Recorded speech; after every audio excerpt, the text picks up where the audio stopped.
할렐루야. 오늘 하나님의 가장 완벽한 선물, 은혜, 그런 제목으로 함께 말씀을 나누고자 합니다. 여러분, 1912년 4월 14일 바로 주일입니다. 주일 저녁 11시에 어떤 사건이 있었는지 아십니까? 바로 우리가 한 번 정도는 모두가 들어보셨을 타이타닉호가 침몰하기 시작한 시간입니다. 바로 그 시간으로부터 2시간 40분 후인 4월 15일 월요일 2시 40분에 타이타닉호는 완전히 바다 밑속으로 침몰했습니다. 이때 배에 탔던 2224명 중에 무려 1514명이 사망자가 발생했고, 이 사건은 역사상 가장 치명적인 해양 참사로서 참 이 사건은 그 당시에 해양의 많은 법들을 바꾸게 되고 지금도 사람들에게는 충격의 대명사처럼 남아 있습니다. 더 안타까운 게 뭔지 아세요, 여러분? 이게 우연히 사건이 일어난 게 아니라 4월 14일 무려 그 사건이 있었던 날만 해도 무려 6번이나 경고를 했다는 겁니다. 빙산을 조심해야 됩니다. 그렇지만 선장으로부터 이 배를 설계했던 분도 저 배에 타고 있었습니다. 타이타닉이라는 뜻 자체도 절대 침몰하지 않는다는 뜻입니다. 그리고 그 배의 자만심과 설마 그 빙산에 이 큰 배가 부딪혀서 무슨 문제가 생길까, 그런 안이한 마음도 있었고 전혀 그 6번의 경고를 그들은 심각하게 받아들이지 않았는데 이 사건이 일어나게 된 것이죠. 그 충격적인 사건이, 여러분들 제가 이 같이 포스터를 올린 것은 바로 1997년 제임스 카메론 감독이 이것을 영화로, 타이타닉이라는 영화로 만들어서 세계적인 흥행도 하고 아카데미상을 많이 받았습니다만, 이 타이타닉 영화에는 실화의 요소들과 또 가미된 상상의 이야기들을 같이 쓰고 있습니다. 주인공 잭 도슨과 로즈 비케이트 도슨의 그 사랑의 이야기는 실제 이야기는 아닙니다. 그래서 어떤 분은 이 타이타닉은 저 둘 남녀의 연인의 사랑의 이야기로 봅니다만, 우리는 그런 관점보다는 바로 그 타이타닉의 영화의 작가는 한 사람 한 사람의 인물을 통하여 많은 인생에 던지는 숙제, 그리고 도대체 인생이 무엇이고 가장 가치 있는 것이 무엇인가를 보여주려고 애를 썼습니다. 예를 들면 선장과 설계자는 자기들이 그 배에서 탈출을 할 수 있었음에도 불구하고 끝까지 자기의 자리를 지키고 비통에 저저하며 바닷속으로 침몰하는 데 같이 갑니다. 그래서 이거는 영화 평론가들은 바로 인간이 지켜야 될 자신의 의무와 명예를 얘기한다, 그렇게 얘기를 합니다. 두 번째는 당연히 주인공인 그 잭 도슨과 또 약혼한 사람이 있음에도 불구하고 진짜 사랑하는 사람을 만났던 로즈 도슨의 두 사람의 그 사랑의 이야기, 그 마지막 순간에 배가 침몰하면서 끝까지 자기 그 여자에게 소위 구명정에 올 때까지 하나의 널판지를 주면서 자기는 물로 빠져들어가죠. 그 차디찬 물에 빠지면서 약속해줘, 당신만은 꼭 살아남으라고 얘기하면서 그 멋진 디카프리오가 물속으로 쫙 빠지잖아요. 그때 전 세계 여인들이 얼마나 가슴 아파했습니까? 쫙 빠지면서. 그러면 살아남은 로즈 도슨은 어떻게 되었을까? 구출을 받고 재혼을 하고 평범한 행복한 가정을 꾸리고 이 손주까지 놓고 살면서 늙었는데, 이 이야기는 바로 그 로즈 도슨이 가지고 있었던 아이 주먹만한 보석을 찾기 위한, 수백억의 보석을 찾는 것으로 해저의 그 타이타닉 침몰한 배를 조사하겠다는 것으로부터 이야기가 시작이 됩니다. 그렇지만 평생을 자기가 사랑하는 이 잭 도슨은 잊지 못하고 살아갔던 이 여인이 그 마지막 순간에 이 할머니가 잠옷을 입고 배에서, 그 탐사하는 배에서 결국 모른 척했지만 보석은 자기가 갖고 있었죠. 이 보석을, 그 수백억이 되는 보석을 바다로 던져버립니다. 이것은 영화평론가들의 이야기들은 바로 인생에 물질을 추구하는 것이 얼마나 허무하고 이게 탐욕이 얼마나 무서운가를 아무 의미 없다라는 것을 나타냈다는 겁니다. 1등급의 손님이 있고 2등급에 지내는 손님이 있는데 1등급 손님은 이 탐욕에 눈이 어두워서 물이 차오르는데도 그 영화를 보시면은 보석과 재물을 주워 담다가 그냥 죽어버립니다. 인생이 이 물질을 추구하는 게 얼마나 어리석은가를 보여주고 있죠. 그러면 2등급에 탔던 손님들은 어떻게 되느냐? 어차피 죽을 거, 빠져나가지도 못하고 구명정도 타지 못하는 인생, 어차피 즐기고 마시는 것이나 먹다가 죽자라고 개걸스럽게 먹다가 죽는 이 모습도 나옵니다. 여기에 노인 부부는 침대에 누워서 둘 부부가 이렇게 꼭 안고 물에 잠겨서 죽죠. 그리고 한 어머니는 조용히 어린아이에게 성경 이야기를 해주면서 죽음을 맞이합니다.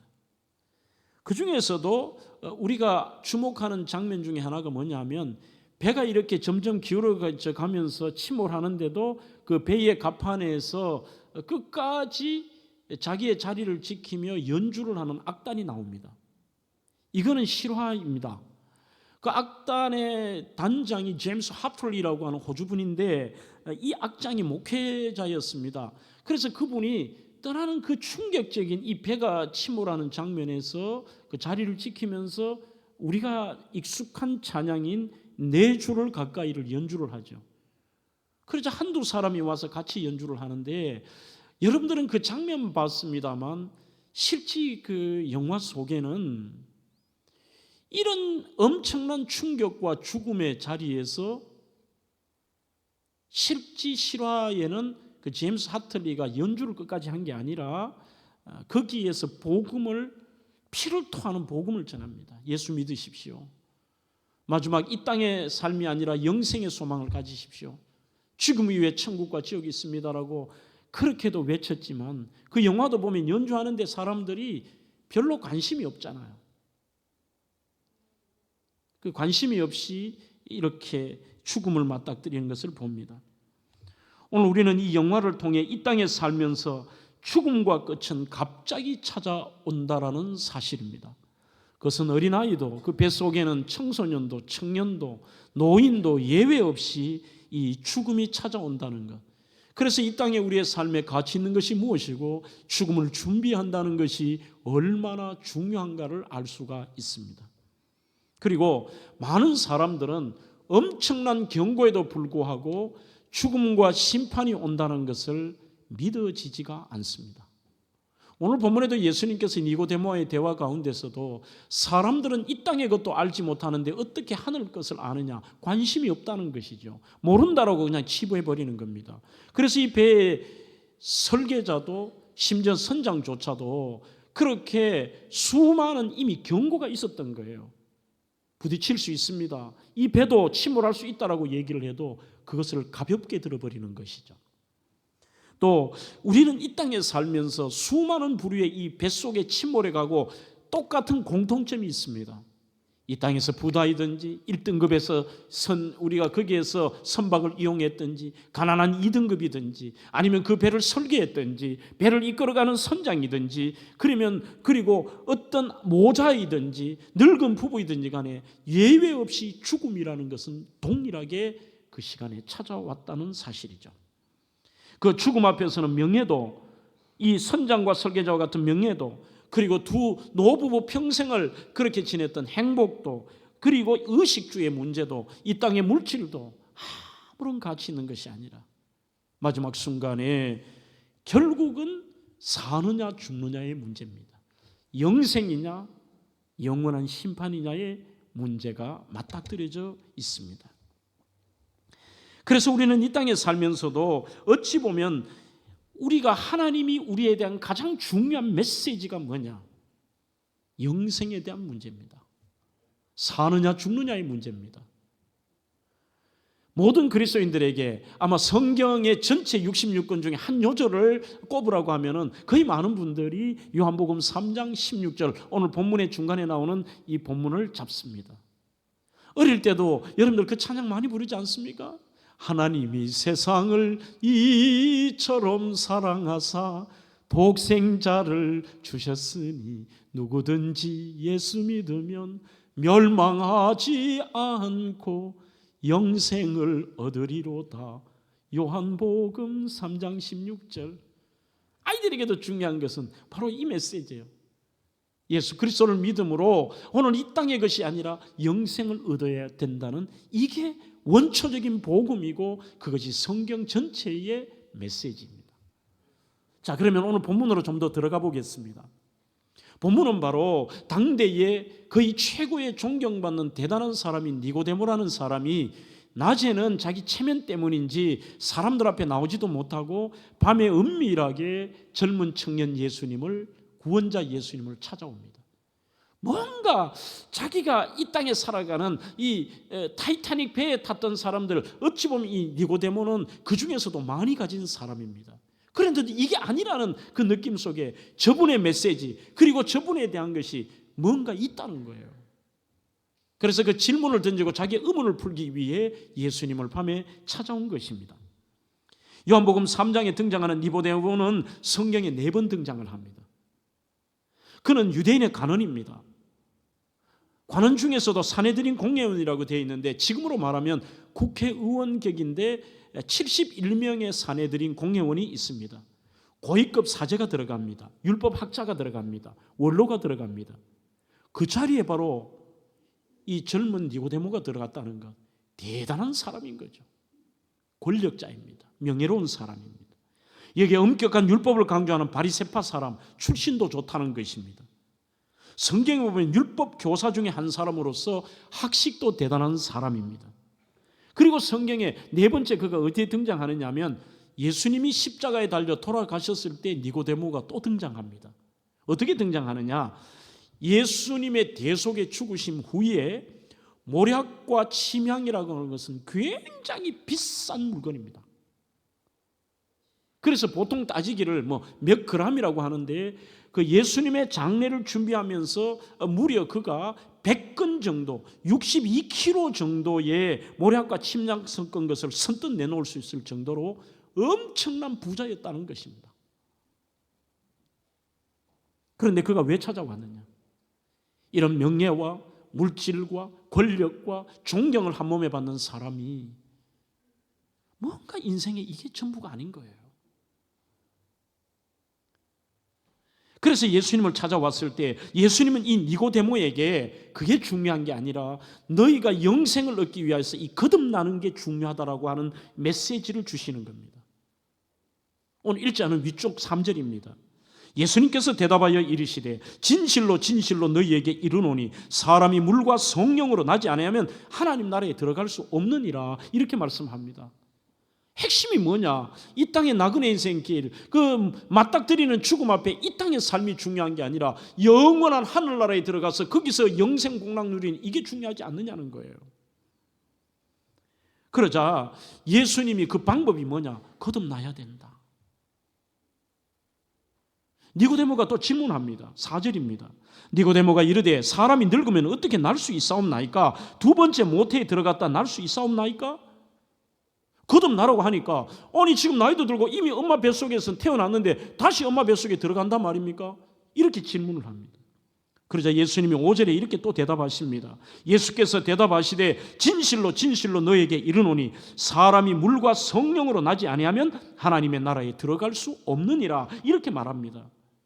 이 말은 물은 물세례다, 성령은 하나님이 주시는 성령 세례라는 뜻도 있습니다만 중요한 것이 뭐냐? 우리 스스로는 절대로 거듭날 수 없다는 겁니다. 우리 스스로는 절대로 구원받을 수 없다는 것입니다. 성령의 도우심으로 네가 이 사실을 믿고 마음으로 믿고 입으로 시인하고 네가 그렇게 될 때에 네 인생이 거듭나서 하나님의 자녀로 거듭나는 것이다. 한마디로 성령으로 하나님의 은혜로 구원받는다는 사실입니다. 이것을 강조하는 것입니다. 이게 중요하다.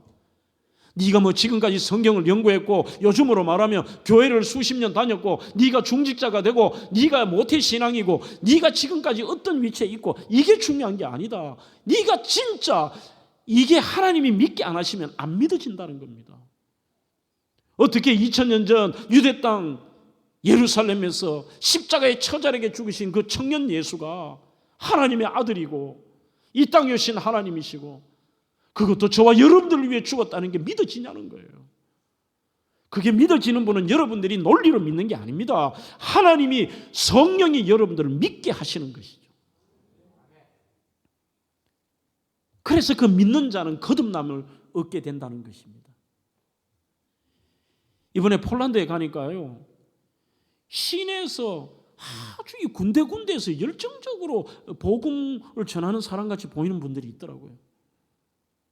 그래서 물어보니까 그 김 목사님이 이렇게 얘기를 해요. 목사님, 저 여호와 증인이래요.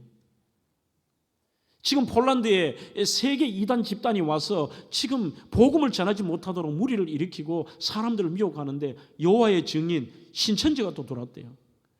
신천지, 그 다음에 구원파. 심지어 자기가 목사인 줄 아는데 자기한테도 찾아왔더래요. 구원파 같은 경우는 그렇게 질문을 합니다. 당신은 구원받았습니까?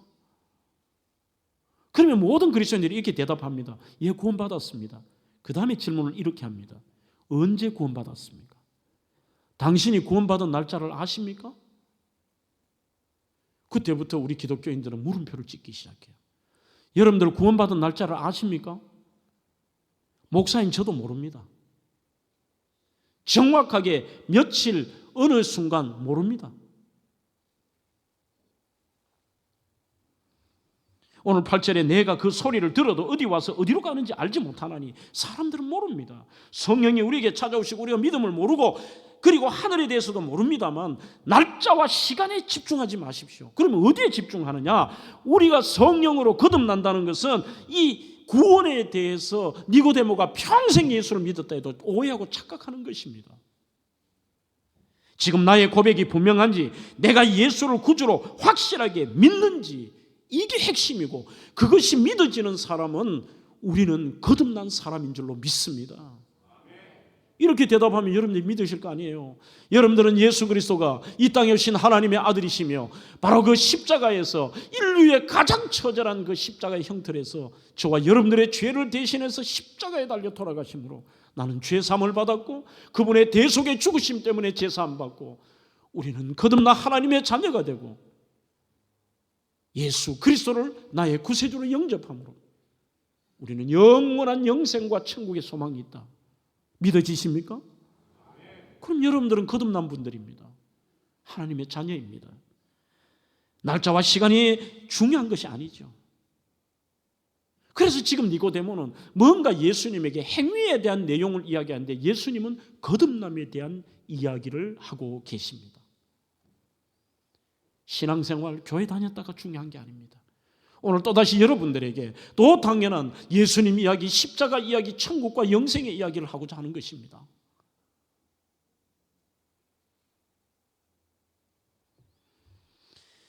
미국의 닉슨 대통령이 재임 시절에 결정적인 역할을 했던 바로 대통령의 집무실 옆방에서 무소 불의의 권력을 행사했던 분이 있습니다. 이분은 신앙생활 안 한 분이 아닙니다. 대대로 신앙의 집안이었습니다. 본인도 신앙생활을 한다고 했지만 어떤 의미에서 교회만 출석했던 것이죠.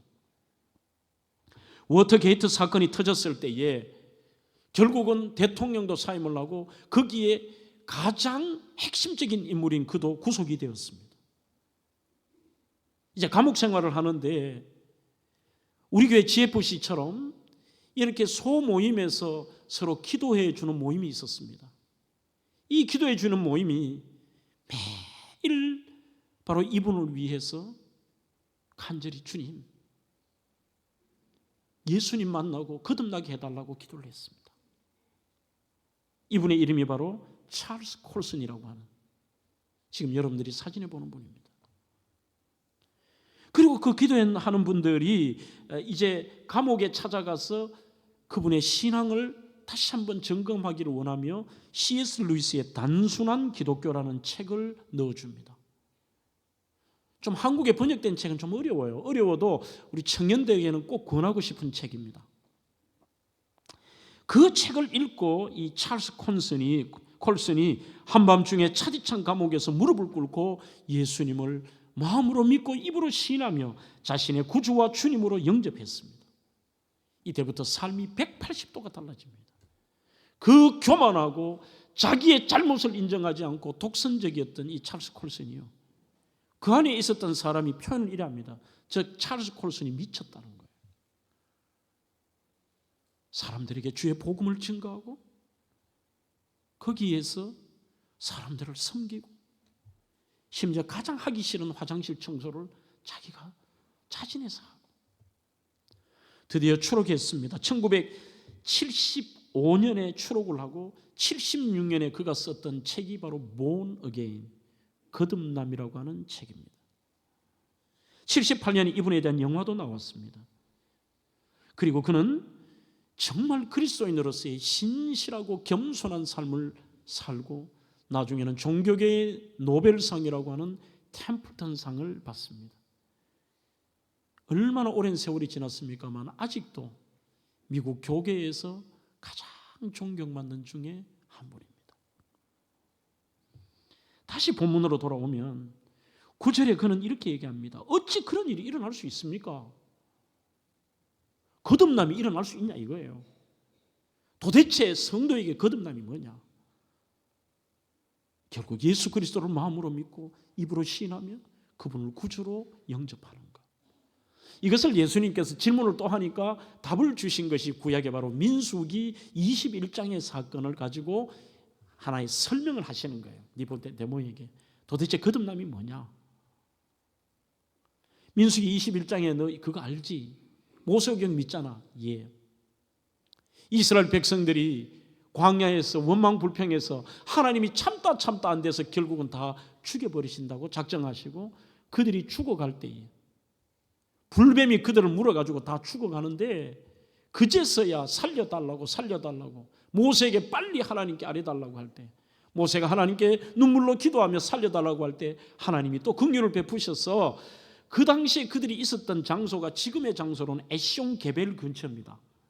지금도 거기 가면 구리 광산이 있습니다. 거기 평상시에 쉽게 구할 수 있는 이 구리를 가지고서 구리 뱀을 만들어라. 그리고 그 뱀을 만든 구리 뱀을 쳐다보는 자는 다 나을 것이라고 얘기합니다. 인간적으로 보면 말도 안 되는 이야기입니다. 무슨 약을 주는 것도 아니라 무슨 처방이 아니라 이런 행동도 아니라 아니 쳐다보기만 하면 산다고? 그런데 정말 그것을 쳐다보는 자는 모두가 살았습니다. 아마 그 당시에 그 말을 믿지 않거나 불신하는 자는 쳐다보지 않아서 죽었을 자들도 있을 것으로 생각은 합니다. 그러면서 주님이 이렇게 말씀합니다. 14절로 15절입니다. 모세가 광야에서 뱀을 든 것 같이 인자도 들려야 하리니 이는 그를 믿는 자마다 영생을 얻게 하려 하심이니라. 노뱀, 하나님이 말씀하신 대로 그 방법을 믿는 자처럼 노뱀이 쓴 것처럼 내가 십자가에 달려 앞으로 그곳에서 달릴 텐데 나를 믿고 나를 쳐다보고 그 십자가의 사건을 믿고 나를 믿는 자는 영생을 얻으리라. 이게 거듭나는 거다. 여러분, 사람들은 그러나 이 자체가 지금도 그럴 수도 있습니다. 수많은 사람들이 아무리 복음을 증거해도 이것이 믿어지지가 않습니다. 그것도 주님이 아십니다. 어떻게 세상 일도 사람들이 모르는데 하늘 일을 말하는데 알겠느냐? 2000년 전 유대 땅 예루살렘에서 처절하게 로마의 반역죄로 종교 신성 모독죄로 죽은 그 청년 예수의 죽음이 도대체 나하고 무슨 상관이 있냐는 거예요. 안 믿어지는 겁니다. 아니 무슨 행동도 아니라 믿기만 하면 구원받는다. 그게 하나님이 정하신 방법, 믿기만 하면 구원받는다. 안 믿어지는 거예요. 그래서 1970년대 초에 미국에서 반전운동이 대학생들에게 일어나고 학생들이 허무주의에 빠지고 히피 문화가 했을 때에 그때 청년 그리스도인들이 이 아이비리그, 하버드, 예일, 프린스턴 대학을 중심으로 이 기독 성경 모임이 만들어지게 되고 그들이 불렀던 복음성가가 우리가 아는 바로 죄인들을 위하여라는 찬양 아니에요. 죄인들을 위하여 주님 찾아왔으나 사람들 영접 안 했네. 그렇게 합니다. 예수 안에 생명이 있네. 주님이 빛이 되시네. 그런데 답은 뭐예요? 그게 답인데 사람들 영접 안 했네. 계속해서 그들이 강조하는 게 조의 생명입니다. 영원한 생명. 예수 안에 생명. 이것이 바로 하나님의 선물입니다. 우리가 믿기만 하면, 그분을 영접하고 거듭나기만 하면, 우리가 어떤 죄악 속에 살았을지라도, 과거의 모습이 있을지라도 하나님의 자녀가 되는 것과 영생을 얻는다는 것, 그것이 위대한 선물입니다. 그리고 하나님은 두 번째로 우리에게 주신 가장 큰 선물은 나를 위해 모든 것을 희생하고 주시는 사랑이십니다. 오늘 17절입니다. 하나님이 그 아들을 세상에 보내신 것은 세상을 심판하려 함이 아니요 그로 말미암아 세상이 구원을 받게 하려 하심이라고 되어 있습니다. 여기 하나밖에 없는 독생자를 주셨다는 헬라어 디돔이라는 말은 세 가지 뜻이 있습니다. 샌드, 보낸다는 뜻이 있습니다. 두 번째는 핸드오버라고 하는 넘겨준다는 뜻이 있습니다. 세 번째는 페이라는 뜻, 그 대가를 지불했다는 뜻을 가지고 있습니다. 너희들의 죄의 대가를 지불하기 위해. 로마서 5장 8절, 우리가 아직 죄인 되었을 때에 그리스도께서 우리를 위하여 십자가에 죽으심으로 하나님께서 우리를 얼마나 사랑하시는가를 확증하셨다고 말씀하고 있습니다. 하나님의 사랑은 무조건적입니다. 희생적인 사랑입니다.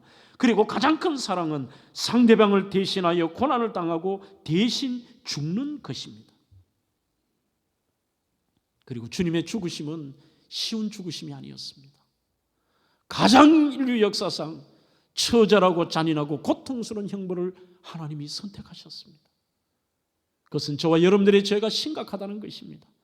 우리의 과거의 죄와 우리의 현재의 죄와 우리의 미래의 죄를 위하여 주님께서 대신 그 희생의 사랑을 주셨습니다. 사복음서에 보면 예수님은 AD 33년 6월절 무렵에 예루살렘에 입성하셔서 나흘째 되는 날에 체포가 되셨습니다. 그리고 처음으로 바로 이 니고데모도 의원으로 있었던 산헤드린 공회에 넘겨 온갖 모욕을 당합니다. 당시에 로마의 식민지로서 법적 권한을 가지고 있었던 빌라도에게 다음날 오전 7시경에 빌라도의 첫 재판을 받으셨고 1시간 후에 두 번째 재판에서 십자가의 사형 선고를 받으십니다. 그리고 주님은 죽음의 순간 가장 고통스럽게 맞이하는 형벌, 이 십자가 처형 도구를 받으셨습니다. 집행 전에도 마찬가지입니다. 제일 먼저 집행이 딱 결정되자마자 제일 먼저 내동댕이 치는 것부터 시작이 됩니다. 하나님께서 이 땅에 오셔서 그 일을 당하셨습니다. 내동댕이 침을 당하시고 그러다 두 번째는 옷을 벗깁니다. 완전히 다 벗깁니다. 수치를 주죠. 그 다음에 따귀를 때립니다. 갈대로 얼굴을 조롱을 합니다. 그 얼굴에 침을 뱉습니다. 가시면류관을 씌웁니다. 조롱과 피 흘림과 고통이 찾아옵니다. 그렇게 한 다음에 채찍으로 때립니다. 로마군의 채찍은 39개의 가죽가닥과 그 안에 쇠구슬이 있습니다. 앞에는 갈고리에 쇠가 있어서 깊은 상처와 살이 패어져 나옵니다. 피가 튑니다. 그리고 당신이 지실 십자가를 친히 지시고 끌려가셔서 오전 9시에 17.7cm의 대못으로 손과 발에 대못을 박히셔서 무려 6시간 동안, 우리는 가시 하나 찔려도 아프다고 얘기하고 칼에 한번 베는 것도 그러는데요, 그 고통을 무려 6시간 동안 수치와 고통의 극대화를 당하면서 주님의 입에서 목마르다 하나님 너를 버리셨습니다. 출혈과 탈수와 상상할 수 없는 처절한 고통 속에 나를 위해 죽음을 당하셨습니다. 이것을 예수님 오시기에 이미 760년 전에 이사야 53장 4절로 5절에 그는 실로 우리의 질고를 지고 우리의 슬픔을 당하였노라. 그가 찔림은 우리의 허물을 인하며 그가 상함은 우리의 죄악을 인함이라. 그가 징계를 받음으로 우리가 평화를 누리고 그가 채찍에 맞음으로 우리가 나음을 얻었다라고 그렇게 말씀하고 있습니다. 화이트라는 분은 그의 책에서 십자가에서 죄는 드러났습니다. 썩은 것이 정화되었습니다. 죄는 죄악을 다했으나 악한 근성을 드러냈지만 예수님의 사랑은 이기지 못했습니다. 여러분, 사랑에도 진짜 사랑이 있고 가짜 사랑이 있습니다.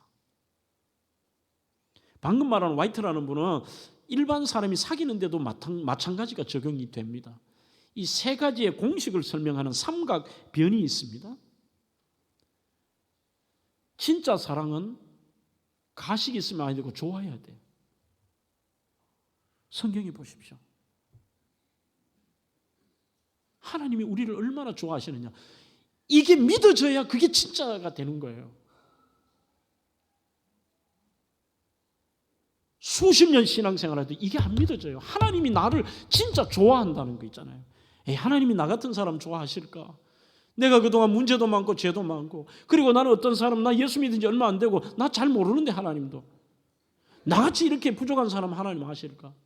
이거는 겸손이 아니에요, 여러분. 진짜 예수 믿는 거 아니에요. 하나님이 좋아하시는. 그리고 두 번째는 하나님의 희생하심. 진짜 사랑은 희생입니다. 희생이 없는 것은 진짜 사랑은 아닌 것이죠. 사람들은 이렇게 얘기합니다. 그리고 기다림이 있습니다. 어찌 보면 하나님의 사랑이 저 세 가지가 완벽하게 나타납니다. 그래도 우리가 죄인이고 우리가 원수 되었는데도 끝까지 기다려 주시잖아요.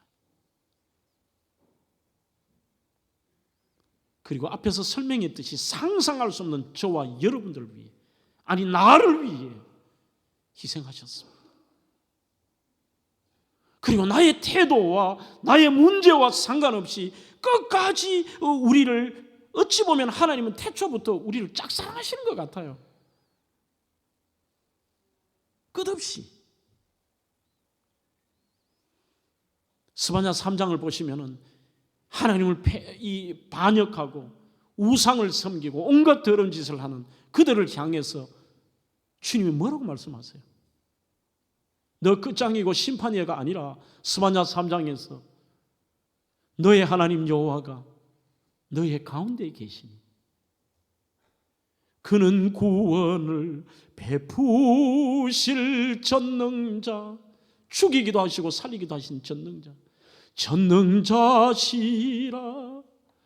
그가 너로 인하여 기쁨을 이기지 못하시며, 기쁨을 이기지 못하고, 이런 말이에요.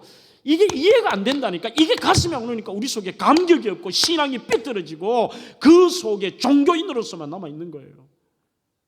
하나님이 나를 막 좋아해서 어쩔 줄 몰라 하시는 거죠. 이게 이 감이 없으세요? 요즘 제가 그거 조금 느껴요. 뭐냐면은 손자가 딱 태어났거든요. 손자 딱 보면은 뭐 그전에 내가 수성구의 큰 교회 목사님이 저보고 볼 때마다 장 목사님 자기 손주 사진 이렇게 보면서 사진 보여주고, 그러면 저는 그때 그랬어요. 손주 사진 보여주려면 돈 줘야 돼요.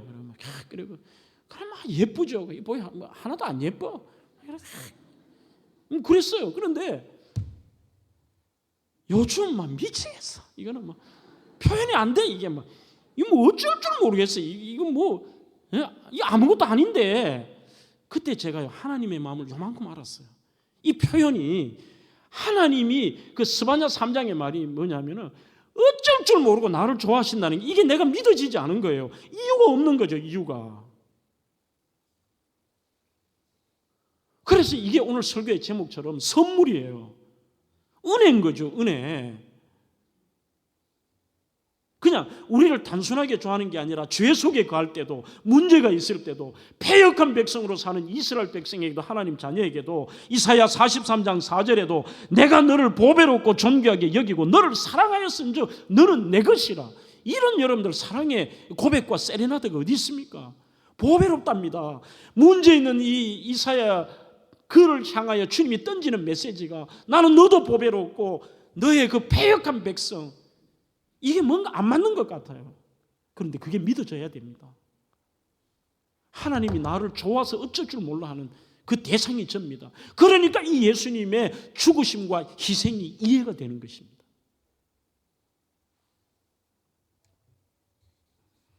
마가복음 10장 45절에도 인자에 온 것은 섬김을 받으려 함이 아니라 도리어 섬기려 하고 자기 목숨을 많은 사람의 대속물로 주려 함이니라. 심지어 희생이 여기서 나오지 않습니까? 희생함. 그리고 돌아올 때까지 기다리십니다. 누가복음 15장의 탕자가 돌아올 때까지. 마지막으로 하나님이 우리에게 주신 정말 간절한 선물은 믿는 자 누구나 멸망치 않게 하시며 우리와 함께 하기를 원하시는 것입니다. 17절 18절입니다. 하나님이 그 아들을 세상에 보내신 것은 세상을 심판하려 하심이 아니요 저로 말미암아 세상이 구원을 받게 하려 하심이라. 저를 믿는 자는 심판을 받지 아니하는 것이요 믿지 아니하는 자는 하나님의 독생자의 이름을 믿지 아니하므로 벌써 심판을 받은 것이니라. 그래서 구원받는 자의 특징, 믿는 자입니다.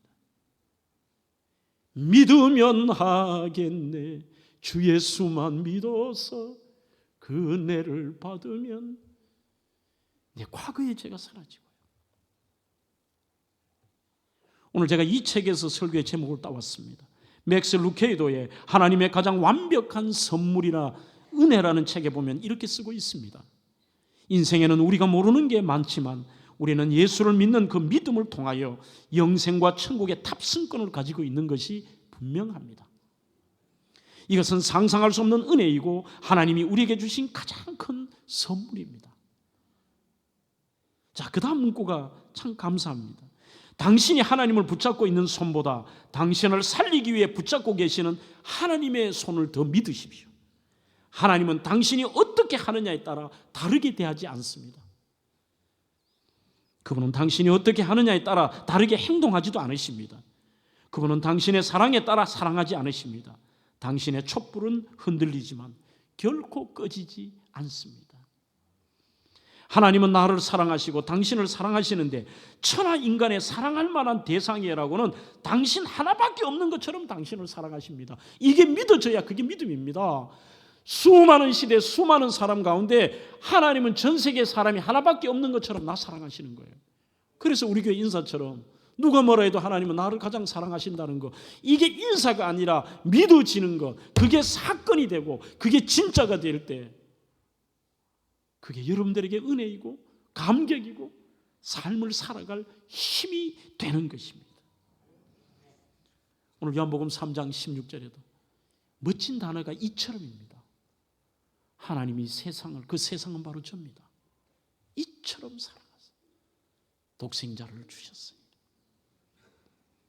그 하나님의 은혜에 대해서 리 스트로벨의 은혜 하나님의 은혜라는 책에서 그는 이렇게 밝힙니다.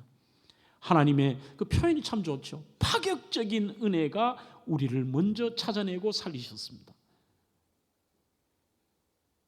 그는 은혜를 세 가지로 정의합니다. 은혜는 영원히 하나님의 아들, 딸이 되는 것입니다. 은혜는 모든 매임에서 풀려나는 것입니다. 그리고 은혜는 한계선이 없는 것입니다. 여러분, 은혜는 불공평한 것이 은혜 아니에요? 공평한 것은 은혜라고 얘기하지 않습니다. 잘난 사람, 그 사람이 잘 되고 공을 세운 사람이 인정받고 착하게 산 사람이 돼야 되는데, 은혜는 나 같은 못난 인간, 문제 있는 사람, 연약한 죄인들을 향해서도 하나님이 어쩔 줄 몰라 하시고 변함없이 놓치지 않고 사랑하시고 너 내 것이라고 하시는 거, 그거 은혜잖아요. 그래서 우리 모두에게 이 은혜는 선물입니다. 한 분을 소개하고 말씀을 맺겠습니다. 13살짜리가 지옥 같은 마약에 빠집니다. 여러분들, 마약은 요즘 무슨 표로 나오듯이 한 번 하면 그때부터 바로 중독입니다. 여러 번 한다고 중독이 아닙니다. 그것도 코카인과 필로폰을 같이 하는 마약 중독에 빠집니다. 4년 만에 17살에 죽음을 향해 전속력으로 달려갑니다. 숨겨둔 마약, 그 마약을 살 돈이 없으니까 자동차 도둑이 되기도 하고, 그리고 남의 이것들을 훔쳐가지고 마약을 싸서 숨겨둔 마약을 섞어서 주사기에 넣고 수만 번 들이신 후 팔뚝에 주사기를 꽂습니다. 심장 박동이 빨라집니다. 온몸이 땀으로 머릿속은 허공에 붕 뜹니다. 서서히 의식이 갔다가 왔다가 합니다. 자신이 어디인지도 모릅니다. 침대에서 기어 나오기도 자신의 힘으로 힘이 듭니다. 몸은 비쩍 야위었습니다. 눈은 퀭합니다. 흐리멍텅합니다.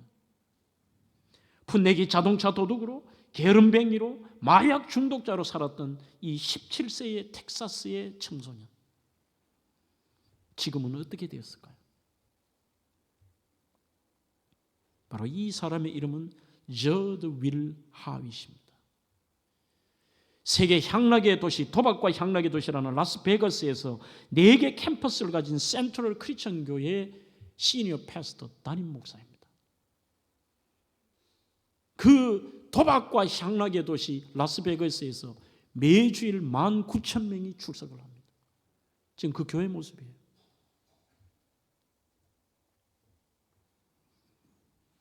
이분의 방에 가보면 그 목양실에 자주색과 주황색 노을이 쫙 지는 그 라스베가스 사진이 있어요. 대형 사진이. 그런데 희한하게도 그 대형 사진 위에 뭐라고 붙여놨느냐, 이 향락과 죄악의 도시를 은혜의 도시라고 붙여놨습니다. 그리고 밑쪽에는 뭐라고 붙여놨느냐, 로마서 5장 20절, 죄가 더한 곳에 은혜가 넘친다.